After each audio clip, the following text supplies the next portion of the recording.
So my name is Aviva O'Neill. I'm the Executive Director for Great Basin National Park Foundation. And Great Basin National Park Foundation is the official nonprofit partner of Great Basin National Park. We've been around for over 25 years, have done a lot of programs and projects to support Great Basin National Park over the years. If you're unfamiliar with us, I hope that you'll check us out. Just look at greatbasinfoundation.org to learn more. So this is our kickoff event in the virtual speaker series in celebration of 40 years at Great Basin National Park. And we're really excited to have three former superintendents with us. Very special to have them here tonight. And it's a great opportunity for you all to get to know more about the park and the stories behind what's happened over the decades.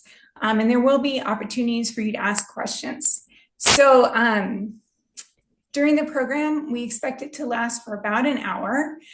We will have Q&A at the end.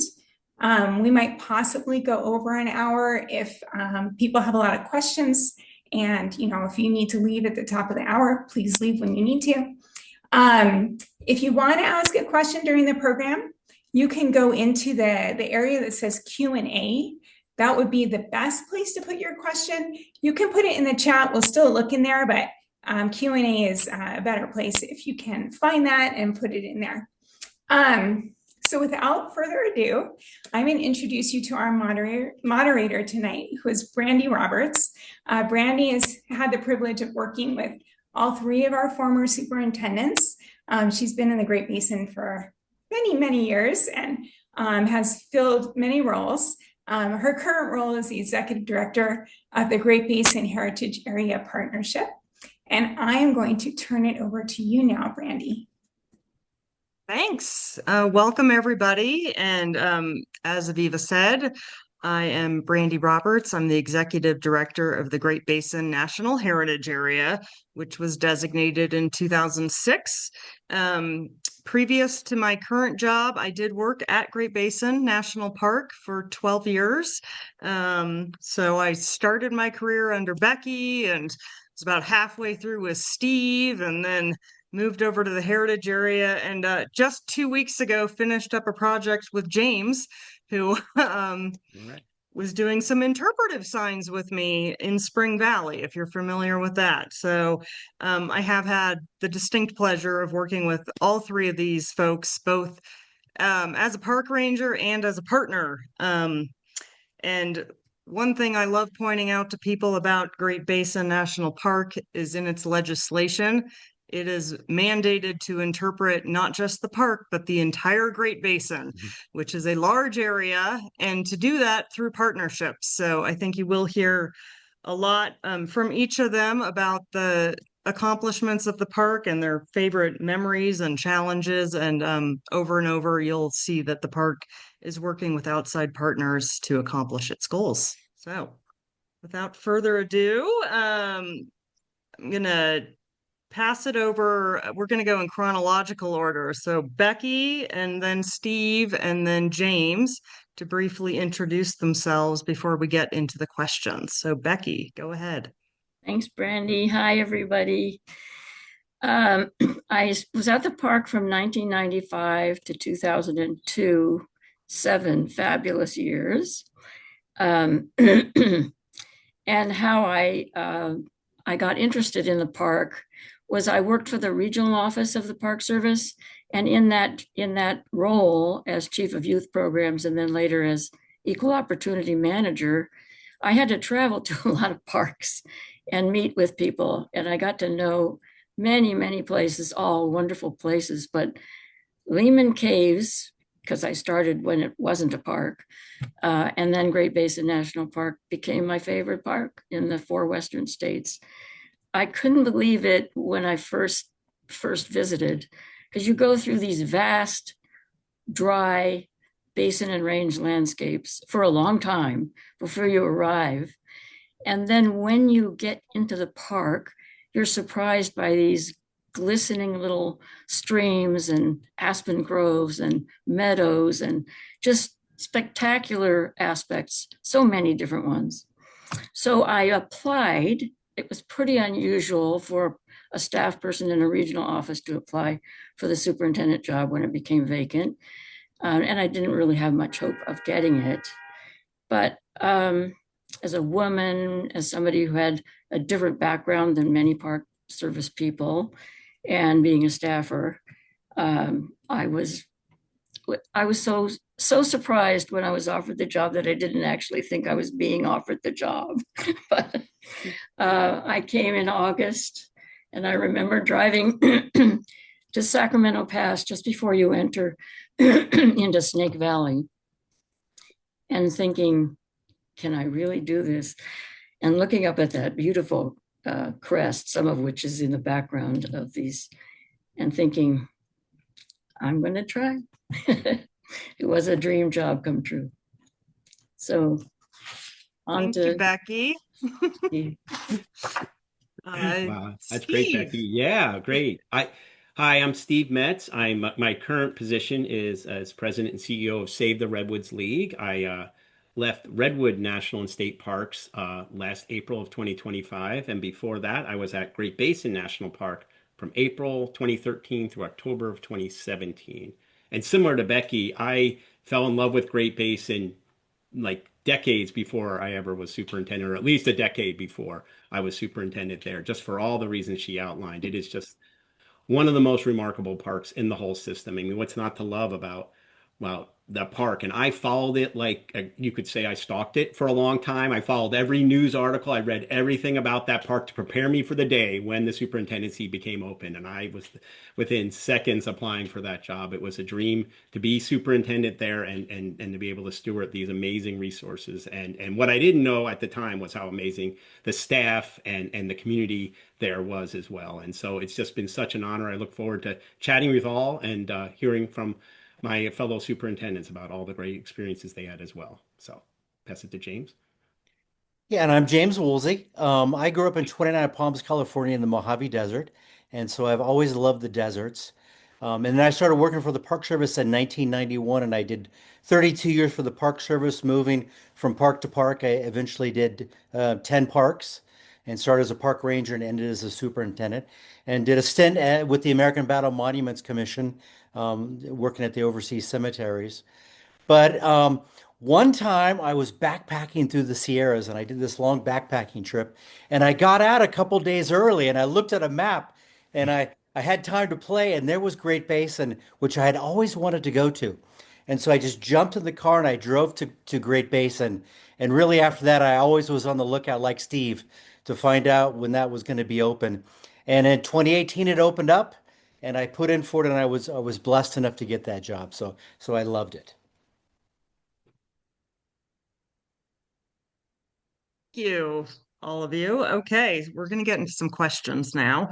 And the first one,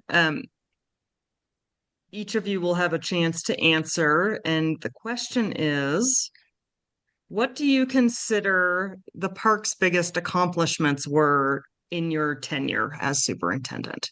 So, Becky, do you want to start us off? Yeah, I'd love to. I wanted to say something just quickly about the support that I got when I got in there. First of all, I knew the previous superintendent, and I'd had his encouragement, Al Hendricks, to apply. Second, my partner was Dave Sharp, who had grown up on a cattle ranch in Nevada. So coming in as a Berkeley resident and a woman from the central office in San Francisco, it made a big difference in the community that my partner was of Nevada and of Nevada's heritage, and made friends very easily. And I got support throughout from Dave Moore, who had been superintendent of Lehman Caves. And I think the others of you would say the same. He was a great former retired superintendent, never interfered unless you wanted it. And when he did, it was always helpful. So when I got there, the general management plan had just been completed. It was a really, really good plan. And parks used to have very big general management plans. A lot of work went into them. And it became kind of a Bible for any manager coming in. because whatever had been accomplished, you knew that, and you could go into the next place. So your pathway was all set for you, except of course, events arise and crises happen and fires happen and so on. But because of the politics of Nevada, when the park was established, cattle grazing was allowed to continue and sheep grazing on park property. And this is pretty unusual for a national park. But during the time I was superintendent, the ranchers and the public land management agencies and a nonprofit organization, the Conservation Fund, worked together to find a way to conclude the grazing at the national park. It wasn't an easy thing for visitors to come across cows in the campgrounds. And there were other incidents that came up.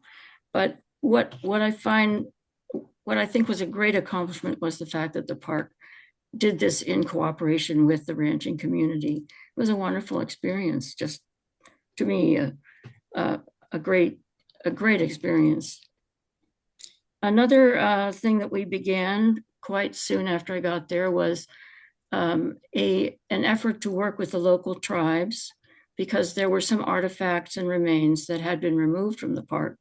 And the Native American Graves Repatriation and Protection Act had only been passed in the early 1990s. So we took the initiative, and we had, again, a wonderful cooperative experience with Shoshone, Goshute, and Southern Paiute tribes working together to return these belongings of theirs to the national park, and to return them in such a way that it met with what they wanted. And at the end of it, there were blessings and a wonderful banquet, and it was a altogether quite thrilling experience to go through.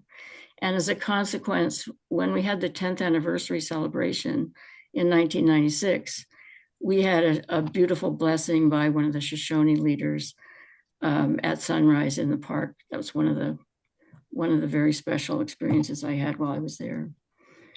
And finally, I'd say another accomplishment was starting the Great Basin National Park Foundation. And its first project was to put a bridge across Baker Creek where you could go into front country areas. And this made it possible for more exploration of the park during the winter months when the high country is closed because of the snow. And I got to work with the Senator Bryan's wife, Bonnie, in setting up the foundation. And we've been able to raise funds that aren't funds that come through the federal government budgets in order to do more education and visitor services. So I'll end there. I could go on and on. You want me to go next? Yeah, Steve. Okay, great. Same question. Yeah. No, that's a perfect So we're lead-in. jumping ahead a decade. Becky left there in you go. 2002 and Steve came in know. 2013. So And Becky didn't how mention. did things I will change? mention. Yeah, I will mention that Becky was the chairperson of the foundation that she founded when I was superintendent. I was incredibly lucky to have her in that role with all her experience and knowledge, both inside and outside of the National Park Service. And one of the biggest success that I'll lead off with is right behind me here, is the Great Basin Observatory. It's just, this is such a huge accomplishment to both educate folks on the amazing dark skies that are there, doing that research, but also protecting those dark skies against some of the external threats that were coming to the park. And that was a real group effort. The largest amount of money raised by the park, I would say by far, Becky can verify that, it was about $800,000 at the time to get this observatory. It was quite an effort for a small remote park to put together that project, and really gave us that national spotlight of how important the dark skies are as a resource to protect and really enjoy, as one of the last places within the United States that you can really enjoy truly dark skies. A few other accomplishments, since Matt Bauer's on here, I would be remiss not to mention in 2016, he brought the National Speleological Society National Conference here into Ely, Nevada. And of course, the park was a big part of that. And it was just such a great event to have all these cave lovers in the area and providing all their support and to our cave park, which was one of the main reasons I came to the park too, is my love of caves. And so many of the staff folks at the park are in for the same reason. So it was such a great ceremony with hundreds and hundreds. I don't want to say thousand, but it seemed like 1,000 people were into that tent at that night. So very, very exciting. Similarly to Becky, that tribal engagement is something I'm really proud of. I think building on the work that Becky did, I was able to engage the different Shoshone bands around the tribe to further our efforts. And we, specifically, I'll just mention, we got a data sharing agreement set up with the Shoshone tribes, which was really important. It may sound dry and bureaucratic, but it's not. It shows a level of trust that the tribes have with the park that we can share information and that they can have confidential information. They'll provide us that confidential information on very culturally sensitive sites and other ceremonies that happen within our landscape, and so we can better protect those. And we agree on how we'll protect that data so it doesn't get out and folks don't do bad actors don't take advantage of that information. And so that was a huge accomplishment by the park staff during my time, and just continue to deepen those relationships with those local tribes, which are a big part of our stewardship.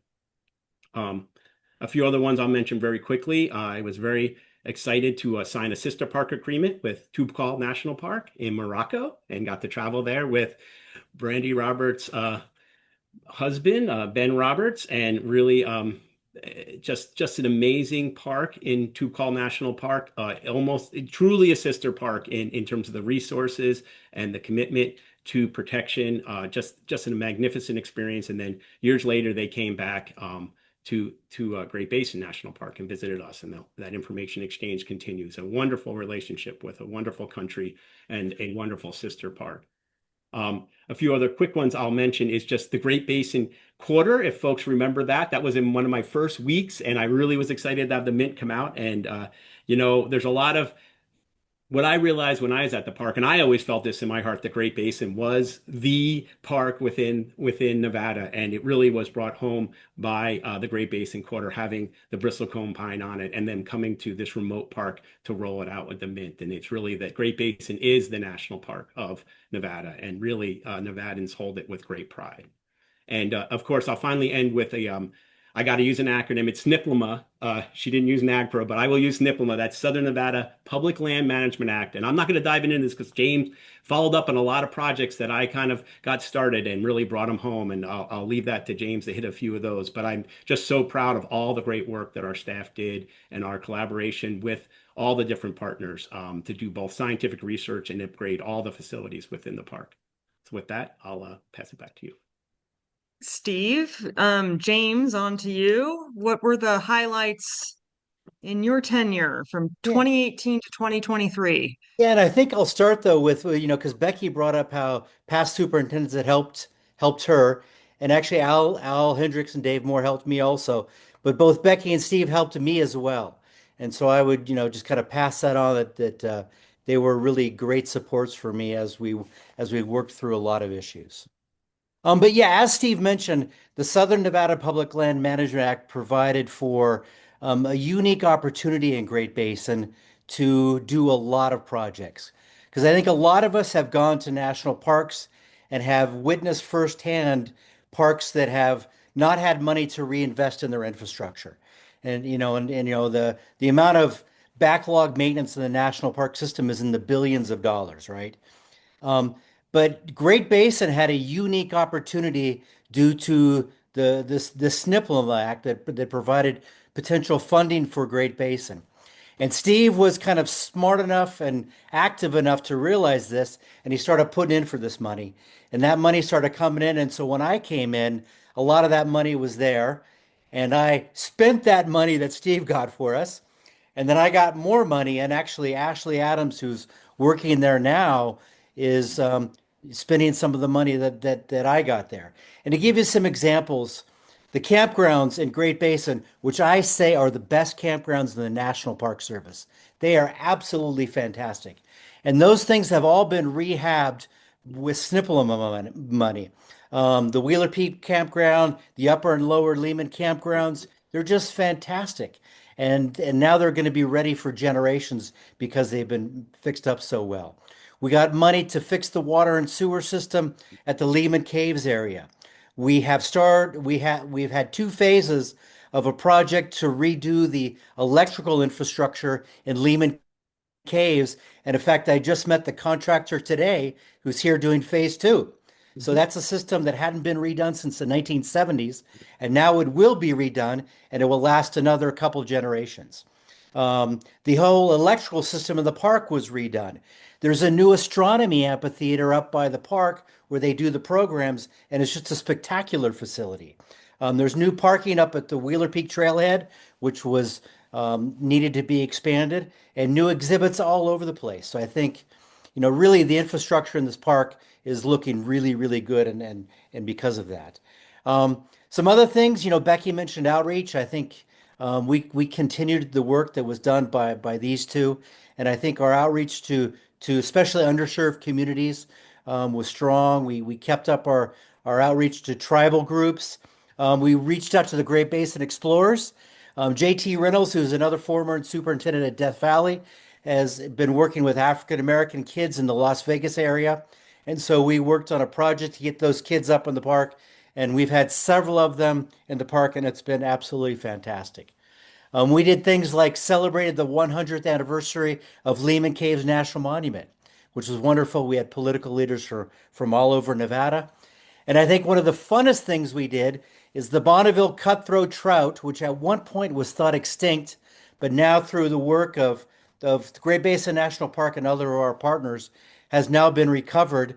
I was up when we dumped the first bucket load of Bonneville cutthroat trout back into Snake Creek. And to see kind of a species recover itself is really a joy and an honor too. James. All right. Next question is for Becky, and then James and Steve can follow again. What do you think is distinct about Great Basin National Park? What makes it different from other parks? Well, I echo you, Brandy, because that job of interpreting the entire Great Basin, and all of you who are here in this wonderful panel discussion probably know the Great Basin is a huge area, 200,000 square miles.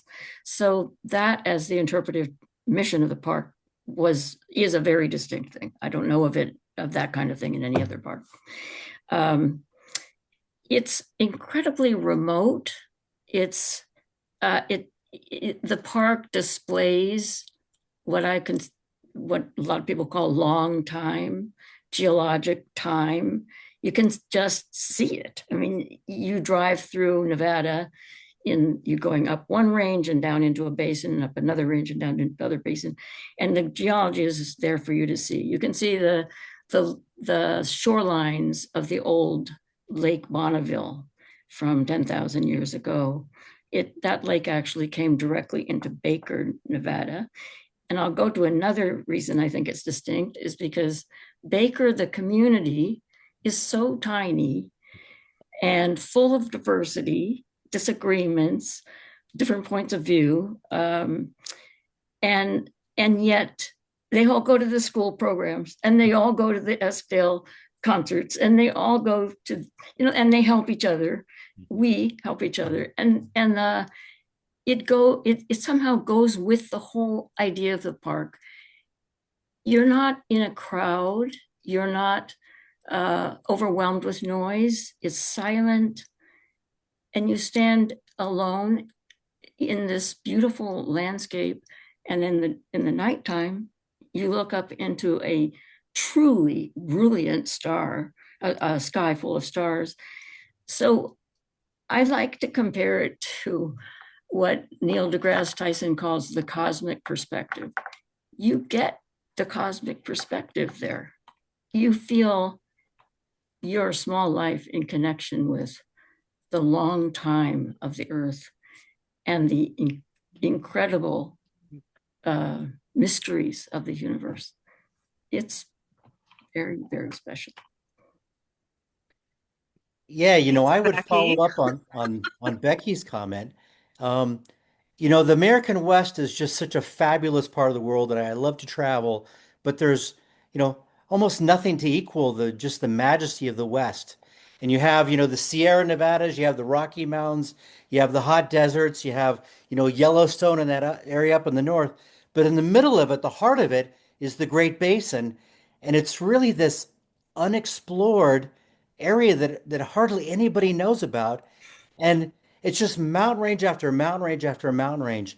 And, here I am, I live here, I go hiking probably 2 or 3 times a week, and I can go pick a new mountain range, and they're all different from one another, and they're all just absolutely spectacular. And I'll go and I'll never see another person. It's incredible. And within Great Basin, you see all these national parks that are around, but in the Great Basin area, which is huge, it's all of Nevada, half of Utah, a little bit of Idaho, the best part of Oregon, the eastern desert part of Oregon. And really, the only national park is, this little Great Basin National Park. So I think, it's really one of the undiscovered gems of the American West. It is. Well, yeah, no, okay. I I'm want gonna to add add on on. to, yeah, I'm gonna add Yeah, on to well, Rebecca, you go, Becky's, Steve. yeah, her poetic answer with the people side of it, because I have observed that, no longer living in Baker, I sincerely miss the lively discussions, and yet at the end of the day, everyone is at the volunteer barbecue, the volunteer fire department barbecue fundraiser. Everyone's at the Halloween, everyone's at the same school. And there just is no room in a small community for folks to take their differences past just, intellectual, philosophical differences. It doesn't matter in the end. We're all in the same rural community and we all pitch in to take care of this place. And that's something that's unique and I treasure from the time I had there. And so I wanted to add that because it is so unique. And as I hope everyone knows who lives there and experiences that. I have a few other small things that I really took away from the program. To build on what I said earlier, that the astronomy program is just truly, I mean, I've been to a lot of, I'm a big astronomy buff, and one of the many reasons that this park was one of perfectly aligned with my values was because I just love astronomy from a kid growing up in New Jersey. It was a terrible place to love astronomy, and then I ended up in Great Basin, so I got rewarded for that. And the fact the park is built over time, and now we have SNPMA helped us build an amphitheater to make it safe and expand our programs even further. It's just really a testament to the park's dedication to its dark skies and recognizing it as a resource that many, many other folks don't recognize. The dark sky resource is there until it's gone. And then the other piece that I really got to touch on that is special for this park is the resource program itself. The resources we're talking about, how special Great Basin is, and that has attracted some of the most talented and dedicated people to the park who work on staff and who partner with the parks to do long-term studies. The work that's being done in the resource program continues today with looking at how the plumbing of the mountain works and dye tracing with the water and trying to understand the complexity of the karst topography in that mountain. This like the rattlesnake study and all the snake studies over 20 years tracking snakes and seeing their migration paths. This isn't being done anywhere else, and it's being done in this little tiny town in this small little park, and it's really just part of this whole feeling that all the staff have of everyone who's at Great Basin is there because they love those resources and they want to steward them and protect them and learn more about them, and really being grounded in doing that long-term science so we can make the best decisions as superintendents was such an asset for me and for everyone here that I just have to bring that up now. Steve, can I one more follow thing up? up, Brandy? Is that okay? Very I just quick. wanted to follow up on Steve's comment Oh, about okay. the resource management and the studies that have been done in the park.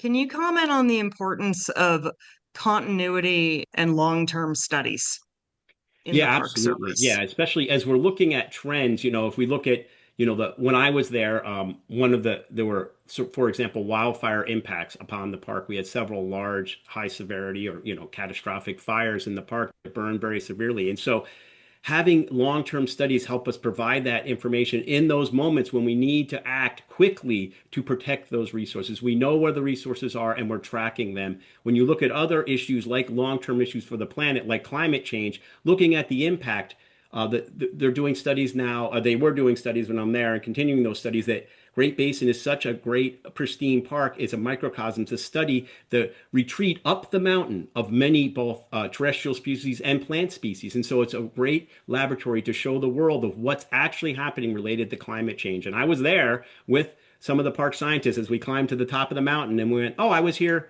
3 years ago and these flowers were here, and now those flowers have now moved up to the top of the mountain. So in 3 more years, they're going to be extirpated from the park because they just ran out of elevation to climb and get out of the heat.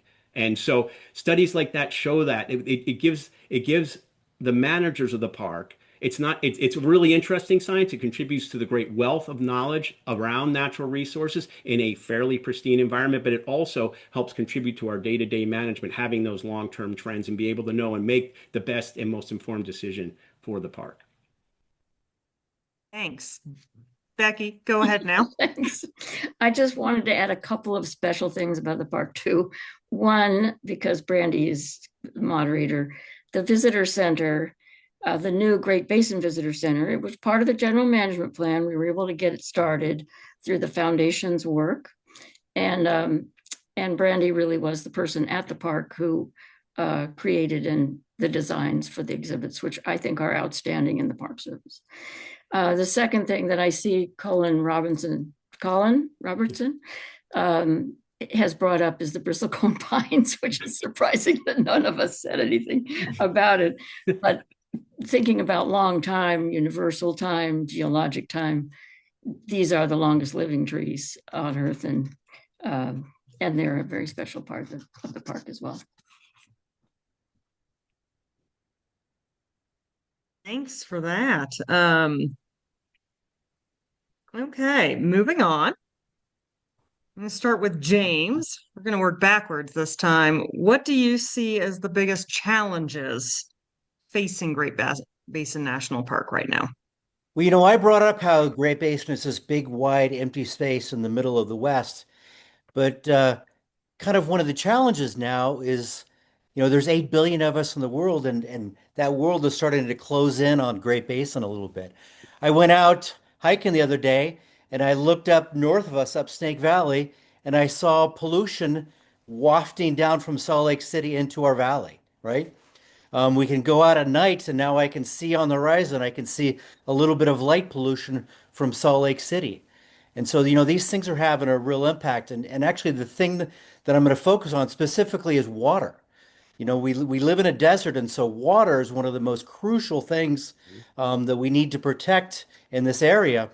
And people are coveting the water in our area. There was a long time proposal by Las Vegas and their water board to build a couple 100-mile long pipeline up from Las Vegas and basically take the water from our area and pipe it down into Las Vegas. And luckily that project has been stalled, but we don't know whether that stall is permanent or not. And now recently, in the last couple of years, Cedar City has come up with a mini plan like that, and they want to build a pipeline out from Cedar City and take our water away. And I think to take the water from this beautiful natural area to allow a few more subdivisions and golf courses to be built in Las Vegas is not the most useful or wise thing to do with our resources. So, in the long run, we need to really work to protect these resources so that they will exist in 50 and 100 years. Yeah, let me build on that, James. Yeah, that's great. I was going to mention the Southern Nevada water pipeline proposal, and part of the success, which was both a park and community success, to push back on that. And it was a science-based pushback. It was advocacy, but really grounded in long-term science, right? As we were discussing earlier. And one of the key pieces of that is the scientific support we got from the Washington office, which was of the Water Resource Division, which is based in Fort Collins.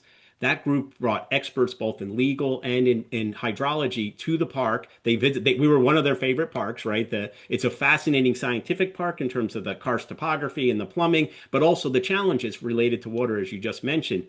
Those two large challenges to the groundwater in the area. And I think one of the long-term impacts of what's happening now with the staffing shortages is that many of those folks in that group that provide that really detailed expertise that no single park could really have on staff that's provided at this high level in the Park Service is now mostly gone from what I understand. And so the park will continue this work, but will not be able to do it in the depth and with the expertise that we were in the past because of those staffing shortages.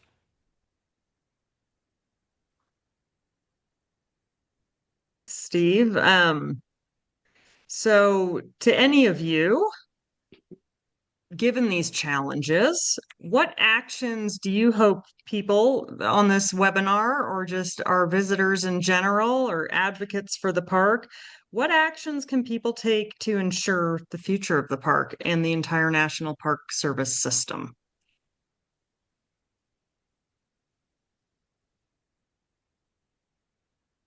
Becky? Well, come to visit the park and you can communicate anything you want with the Great Basin National Park Foundation. I think one of the big challenges right now is that our staffing levels are so low and positions are very difficult to fill. And it's a great fortune that we have Great Basin National Park Foundation to fill in and provide funds where they're not available, and sometimes staff who work for the foundation but are supervised by the park to do park work. There are threats from industrial development. Oil and gas leasing has been opened up in areas nearby, which will contribute to the pollution that James mentioned, and just the sense of silence. It will change if it happens nearby the park. It will change the silent area. And people can write their representatives about things that they're concerned about. But I think complimenting the park and complimenting what's been done is also very valuable for representatives to hear about. As it happens, Nevada being such a small state in terms of population, both the senators have always been very intimately connected to the park. When I was there, it was Senator Reed and Senator Bryan. I had never met a senator in my life. And within 6 weeks of being at the park, I met both of them because they travel around during the August recess to visit the rural areas of Nevada. But it's also because they love the park too. And it's true of the current senators as well. Don't know the congressional reps as well, but these are people that, even though you might not be a Nevadan, you can write to them as well and let them know what you think is good and anything that concerns you. So that would be one suggestion. Yeah, I'll go next. I think people can get involved in groups. There's a group that I'm involved with called the Great Basin Water Network that's working to protect water resources all throughout the Great Basin. There is the Great Basin National Park Foundation, which is a fabulous group that you can join into. I think people can also be active in protecting the National Park Service on our public lands.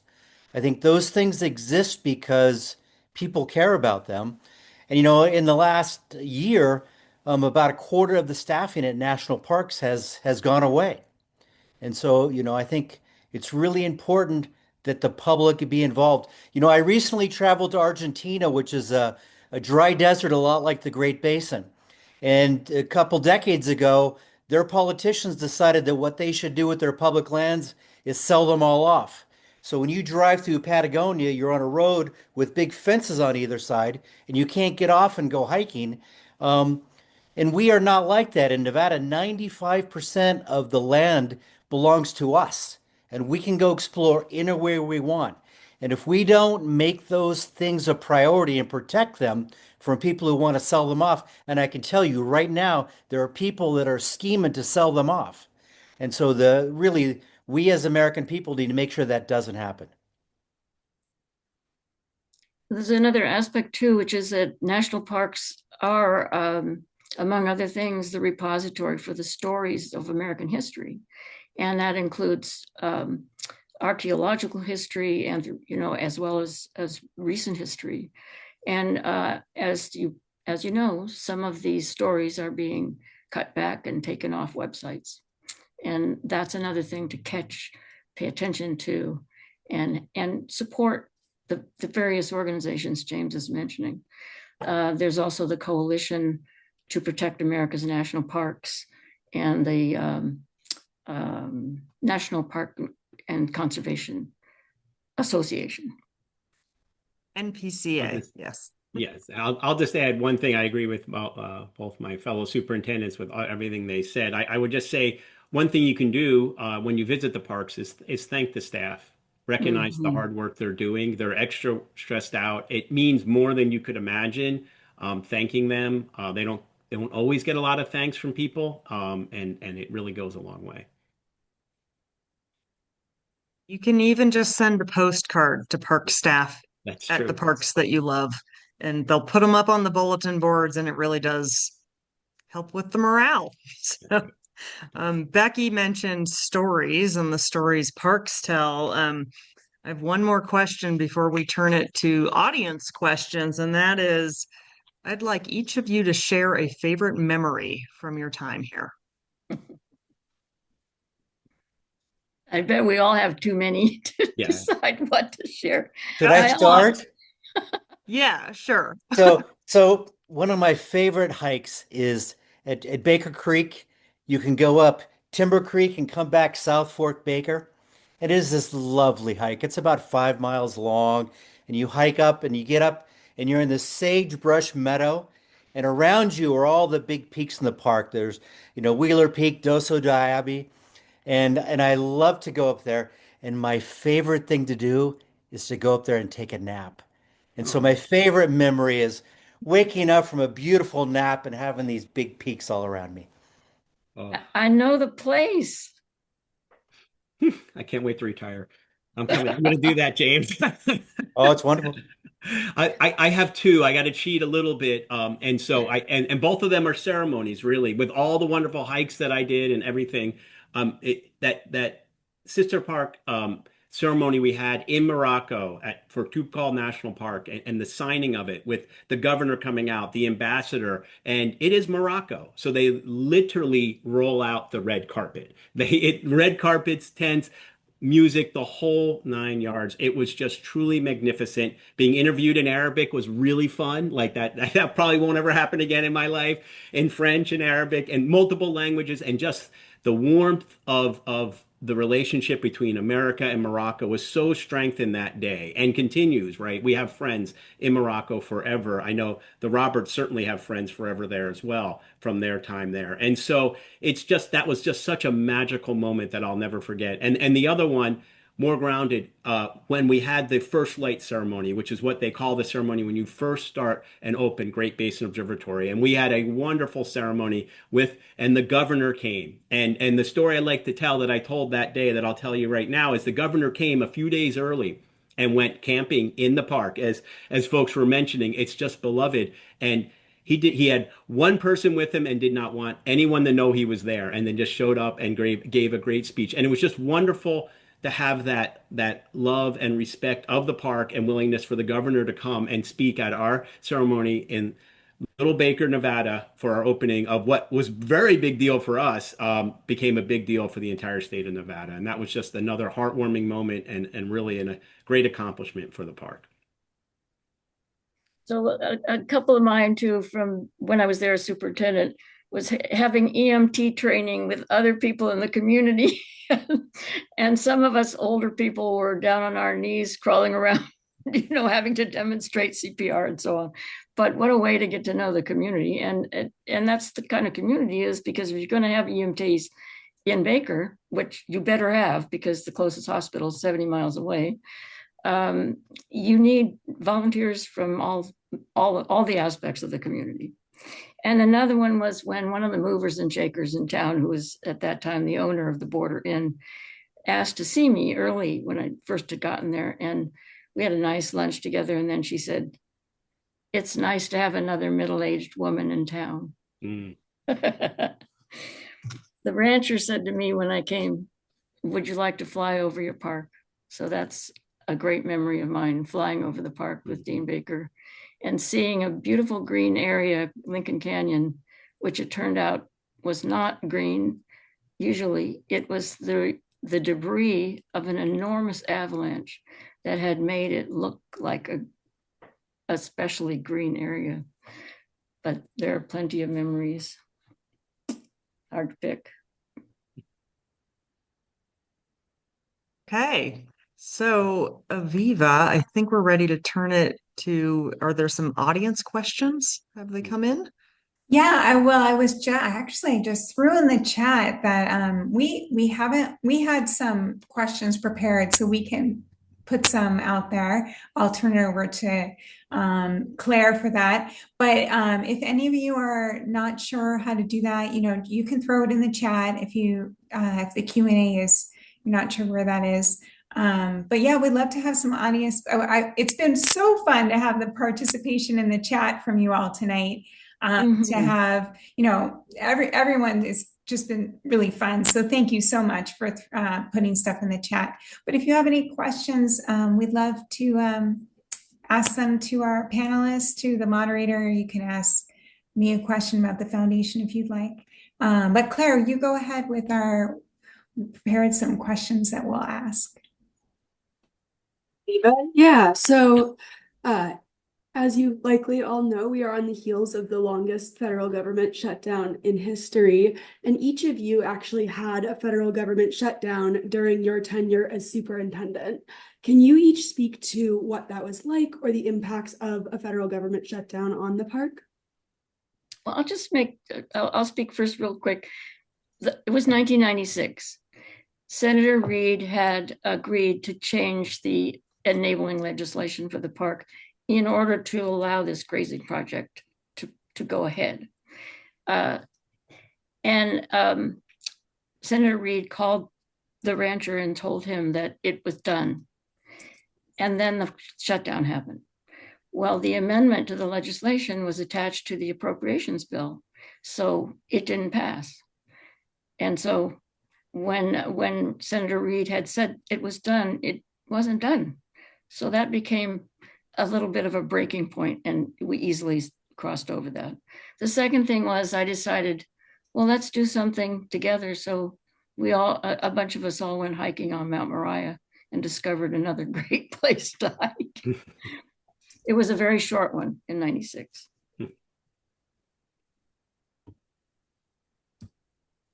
I have a story, yeah, that about a 3-week shutdown during the fall.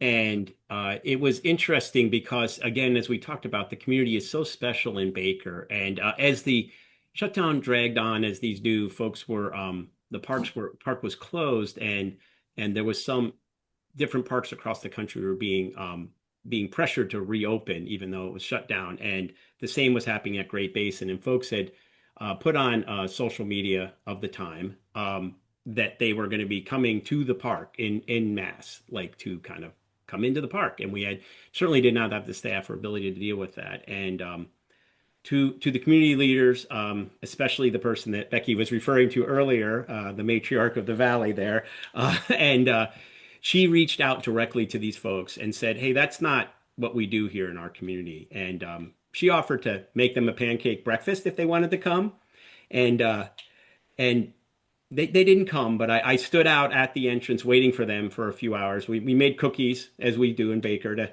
greet them, even though they were kind of not really supposed to be there. We figured we'd greet them and thank them for coming and ask them to not enter the park. And didn't need to do that, thanks to the business leaders in the area who really took it upon themselves to help protect the park in the way that they could. And it was very effective. And it's really quite heartwarming. And again, gets back to that we're all in this together in Baker, Nevada, to protect this park. Yeah, I had a couple too, and actually the COVID, which I guess is not a shutdown, but it was kind of like one. Yeah. And and it's funny because I'd had other colleagues who, like in Joshua, they had all these issues with people knocking down Joshua trees and crazy stuff happening.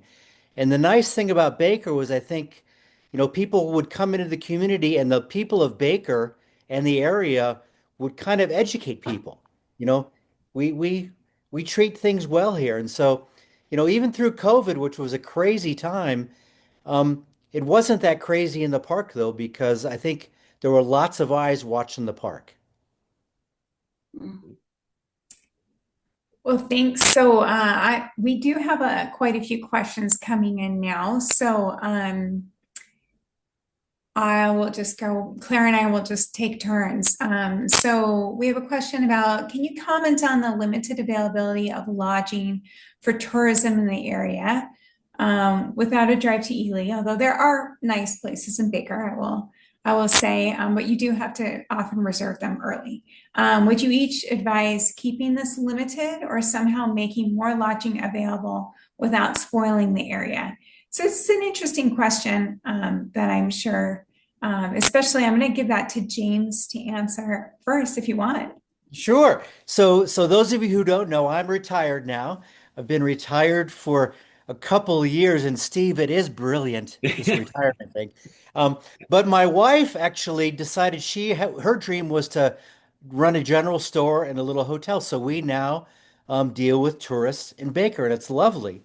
Um, and yeah, there are not a lot of places to stay here, but actually there are wonderful places to stay here. And it is an interesting question, like how much is too much? You know, Baker is this nice little tight community. I think people, and not only employees but tourists, have a special connection to Baker because it is special. And if it all of a sudden grew to be 20 times bigger, it may not be as special. So there definitely is a kind of a happy place where there's not too much development, but there's enough to keep people in line. I think somebody mentioned Ely. I think that definitely is part of the matrix there is we need to work with our surrounding communities to help, you know, a town like Ely develop its resources so that visitors will go stay in places like Ely or Delta, or places like that. Mhm. Claire, do you want to ask a question? Yeah, we have a question in the chat. Do you all have any speculation on what Great Basin National Park will look like in 50 years and how it might interact with the public? And there is a note that you won't be graded on your answer. So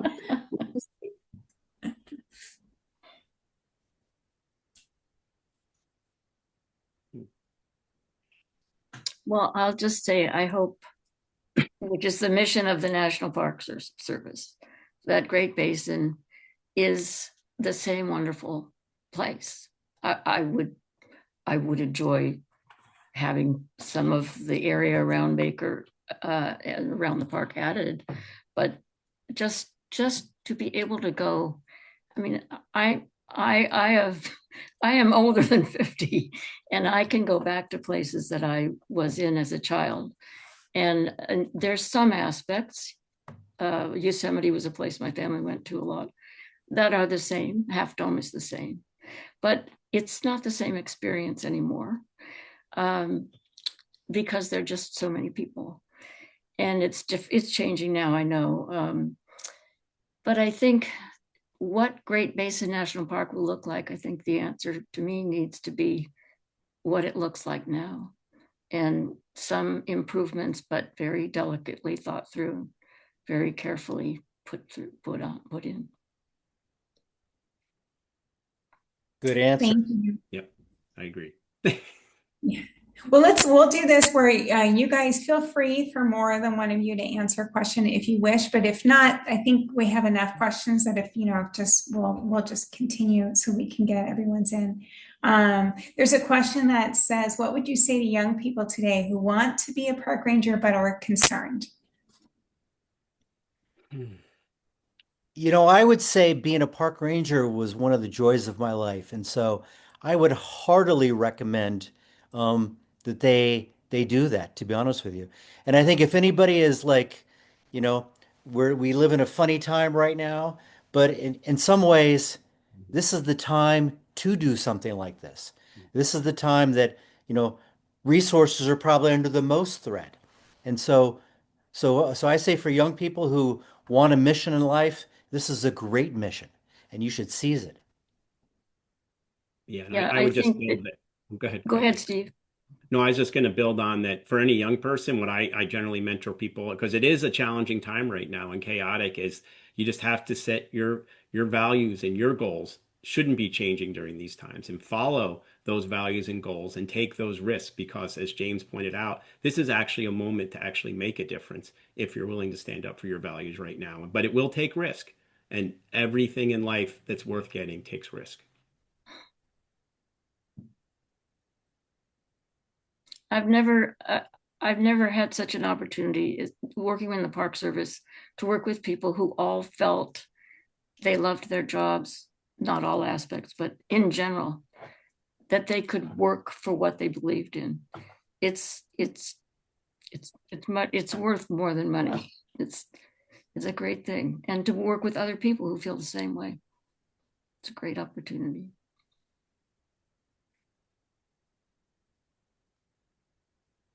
People usually ask, how do you get in?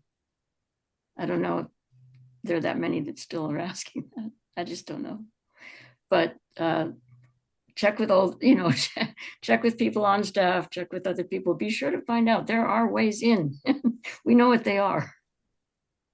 Volunteer and get to know a park, become a seasonal park ranger, you know, get in as a contractor, and then work your way up.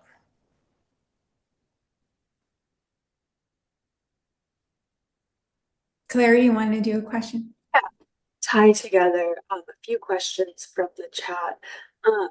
The park is close to a number of, I would say, cultural and historic sites that were included or kind of are included, as Brandy was mentioning, in that mandate to interpret the entire Great Basin region. A couple that have been mentioned in the chat are the Nevada Test Site, the Northern Nevada Railroad. Do any of you want to speak to kind of how the presence of each of those other sites, and Brandy, I think, might also have some great thoughts on this, but the presence of all of those other sites and how that kind of influenced your work during your tenure as superintendent?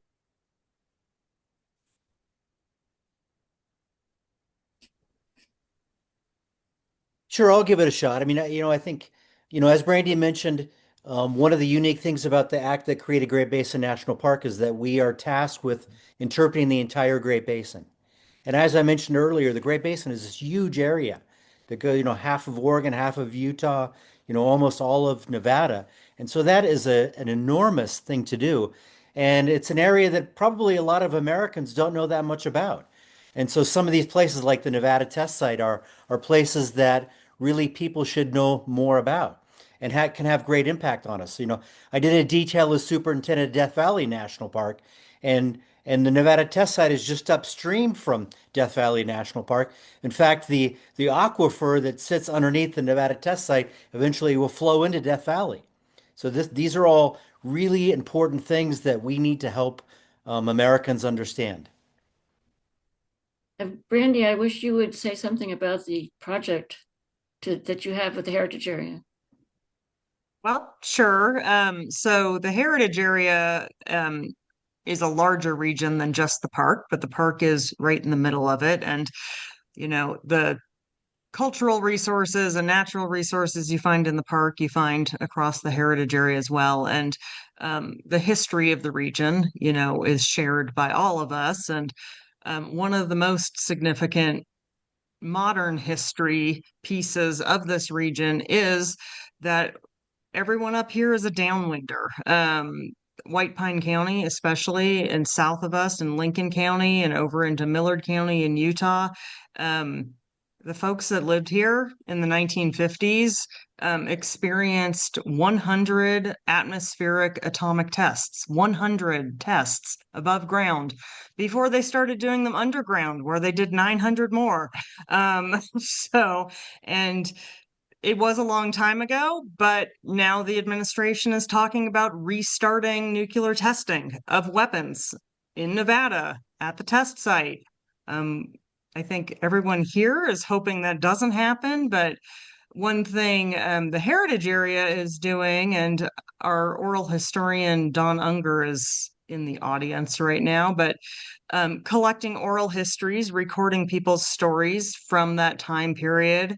It's not a science project. It's not an epidemiological project to talk about, to prove that those tests caused higher levels of cancer in the area or anything like that, but we are actively trying to record as many people's memories from that time period as we can while they're still with us. Most of them are, in their 80s and 90s now that remember the tests and remember watching, for the clouds. And, even though Ely is, I guess it's about 150 miles north, which is pretty far, the kids would go out onto what's now called Murray Peak because they knew when the tests were going to happen, and they would see the flash and then look at their watch and time the seconds till they heard it and felt the ground shake.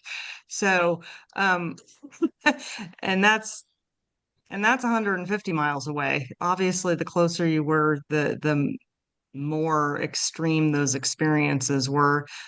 Becky mentioned my dear friend and her partner, Dave Sharp, who lived even further north, closer to Elko, and remembered the sound from the tests, even that far away. He said it felt like you were standing between two freight trains going past you when the like shock waves came through. So that's actually a subject that the park hasn't really done any interpretation with. And there are about a dozen national park sites that are within the fallout zone of the testing, and none of them talk about it. So it's a piece of history that's not that far behind us, and hopefully not going to be repeated, but is something that connects a lot of people in this region. Well, thanks There's for my soapbox yeah, on. thanks for sharing that. I think it's a very unrecognized history, important history. So I have a question here,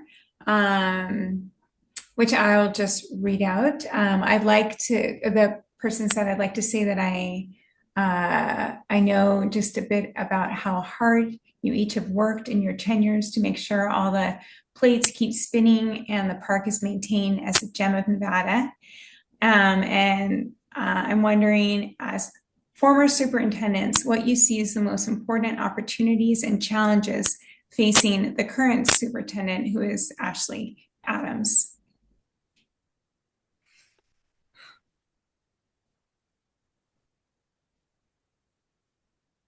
Anybody want to talk about that? I mean, we did kind of talk about threats, a little bit in the program already. I guess the question is really, I'll give a couple examples. So I think one, Steve mentioned a little bit. So for all of us that were previous superintendents, dealing with water issues in Great Basin National Park were, I probably spent a quarter of my time on that with all the different things that were going on. And we had this crew in Colorado with the Water Resources Division that were these brilliant people. And they had between them, they had one time they told me it was like a couple hundred years of experience in water resources. And now the entire team is gone. So, when I think about Ashley having to deal with, these really complicated water resources issues without that as a backstop, I almost wonder how it's going to be done. And that's just one example of, oodles of experience that are now leaving the Park Service and the federal government. Mm-hmm. Yeah, I think the example that came to mind when you brought up the question was just because of the large wildfires in my tenure that I had to deal with, and the remoteness of the park. And it seemed as if our wildfires always happened when there were limited resources across the nation. And because of the remoteness, it becomes a lower priority. So continuing the work to make sure the park remains a priority for wildfire, and making sure doing that proactive work to not just protect structures, but protect the precious bristlecone pines and protect all those precious resources from wildfire while bringing fire back in a prescribed burns and low intensity fires to help mitigate some of the fuel loading that's gone on in the park. I think that's going to be decades across the American West, but also at Great Basin National Park for future superintendents to continue to try to work to reduce the catastrophic wildfire risk at the park while bringing natural low intensity burns back into these ecosystems to restore that balance of fire in the ecosystem. Yeah, the park was just able to conduct a prescribed burn. That planning started when I was a superintendent, and it had never been able to go forward because the conditions weren't just right. But I praise those superintendents, including Ashley Adams, who are working in very difficult times. I think just what Brandy mentioned earlier, speak up and say something about how great the park is encouraging. It's a much harder time than when I was superintendent. I had people to talk to in the regional office. I could go to Washington and talk to experts in archaeology, which I did for the NAGPRA, the Native American Graves Protection Act project. There was no end to the really experienced support that was available at that time. It's just not there now. But partners are, partners are there. Claire, are you seeing other questions in the chat? I see two more questions, and I think really building off of all of those answers, what are the current staffing levels in the park, and what are they relative to what would typically be there, and how has that been impacting the park? I think I could answer that. Aviva? I was going to say, Yeah. all the division chiefs are missing. Yeah. And there's a hiring freeze, so they can't be replaced. Yeah, the park management team is less than half. The people are there, so it's about 30% reduced from where it would be under normal circumstances. Across the Park Service, parks have anywhere from 20 to 30% generally what they're facing. Of course, those positions that are not filled, most of them, came about because of people retired or they took one of the early retirements.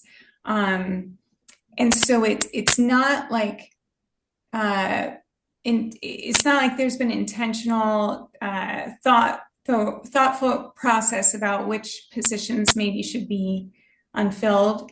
It's really just a hodgepodge. And so at Great Basin, we have some very important positions that are unfilled. So, a lot of the managers and the higher up people. So even though the park will be able to hire seasonals, you don't have the staff to train and supervise those seasonals. So that's a real hardship for the park. But people are hanging in there and doing the very best they can. And a lot of people are working multiple, more than one job right now. They are burning out, which is why, sharing your love makes a big difference. And also the foundation itself has been able to help quite extraordinarily. I'm not currently on the board, so I don't mind saying the foundation has been able to come up with money to support staff in times when they were laid off or actually fired, and in other ways on an ongoing basis in the astronomy program, for example. So maybe people would like to know a little bit more about that, Aviva, what the foundation is doing in terms of raising money for that kind of purpose. I think that's a perfect transition into the last question, Aviva, if you want to address that. And then generally, we have questions in the chat about what the foundation does for the park and does with the park. Oh, great. Yeah. Okay.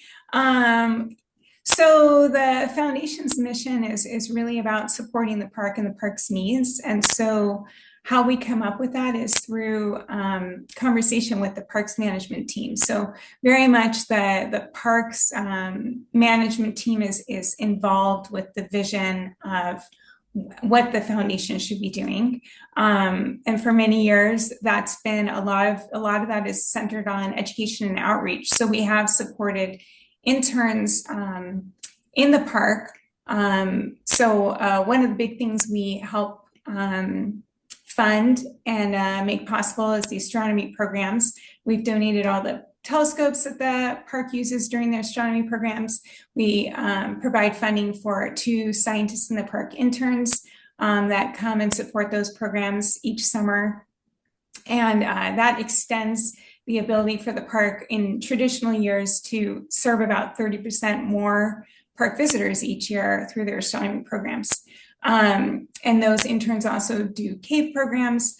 So extends the ability for the park to do park visitor experiences.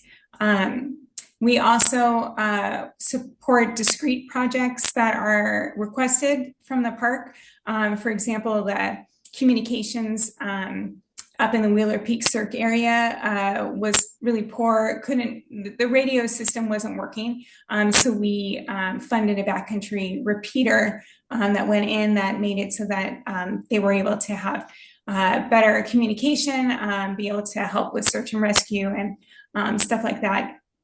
And then what Becky was referring to was in February when the probationary rangers throughout the country got terminated. There was 5 of those at Great Basin National Park, which was actually 20% of the park's permanent staff. And we knew that when you are in a really remote location like Great Basin National Park, to lose 20% of your staff, you're not going to recover from that. And also, these people weren't going to be able to find another job in the Baker area and kind of wait it out. There's no other jobs around in a town of 62 people. So the foundation within a week hired all 5 of those employees and they were able to continue in their park role. And we kept them on the books for a couple of months until luckily they were offered their permanent jobs back. And we're really happy to report that 4 of those rangers are still at the park doing the job that they love, and that they are skilled and talented and giving their services to the park in a really necessary way. So the foundation also works with reaching out to government officials and making sure that we are a voice for the park. And this year has been an important time to do that. The National Park Service, we are able to have this presentation tonight with these former superintendents, but the truth is that you're not going to be able to hear the same things from current National Park Service staff. So an organization like us doesn't have any problems being able to communicate to elected representative what is going on, and they need to be able to know what's happening so that they can do what is needed to support the park. And we raise money for many different projects that take place at the park. Can I add one thing about that? Because I think, there's that quality of like the things that you do, which is fabulous. But I think one of the important things to know about the Great Basin National Park Foundation is kind of the quality of the organization. Great Basin is a moderate size national park, but this friends group, and almost every park has a friends group, and some of them are great, don't get me wrong. But I think this one kind of punches above its weight. And it really has a very important board. We have a former senator on our board and lots of other high people in Nevada in particular. We have a great director in Aviva. It is a quality organization.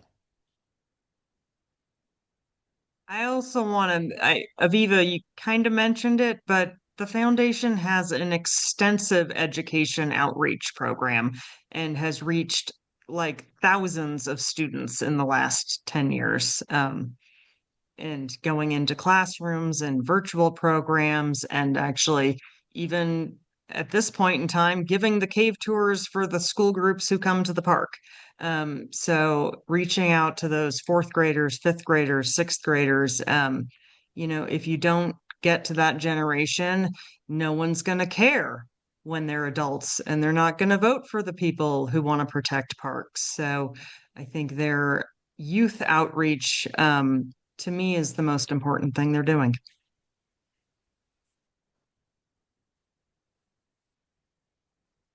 And that's all the questions we have. So if we want to end on that note, I'll pass it back to you, Aviva, for any last things to say. Wonderful. Thank you. Well, thank you so much to Becky and Steve and James and Brandy for taking the time to be here tonight and to share your experiences and your knowledge. We really appreciate it. We appreciate so much what you've done for Great Basin National Park. And thank you so much for all the people who've attended tonight. We hope that you will continue to attend and share these events with your friends and family and networks. We're going to be doing one a month until the anniversary, which is in October.